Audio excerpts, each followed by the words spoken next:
How to get massive career growth even though you're young, don't have any mentor, and don't have any experience.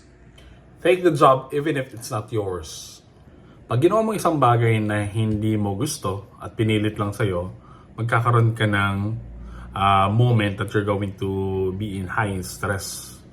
Okay, tataas yung stress level mo. But in result, you're going to be more confident kasi yung lalabas ka sa comfort zone mo at may matatry kang bago.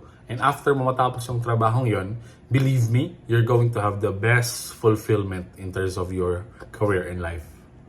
Just show up, show up, show up, show up, show up. Be present in all of the activities, especially the extracurricular. In that way, you're going to learn new things outside of your scope or outside of your work. And from there, you're going to have a career growth or personal growth. Attend workshops and seminars outside. Don't limit yourself from your environment in terms of your work or career. Pwede ka na lumabas ng company mo para maghanap ka ng other people na pwede mong pagtanungan, not necessarily your mentor. At least, meron kang grupo or community na makakapag-share sa'yo ng new ideas and learnings. Go ahead and fail. Alam mo ba, the more and faster you fail, the more and faster that you're going to have massive career growth.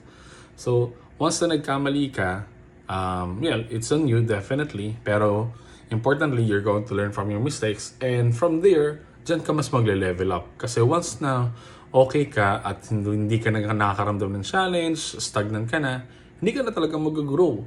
But if you're going to learn new things, do new things, at nagkamali ka ng paulit-ulit kasi nga hindi mo pa na-explore yon, believe me, that's when you're going to get that fulfillment or career growth that you're looking for.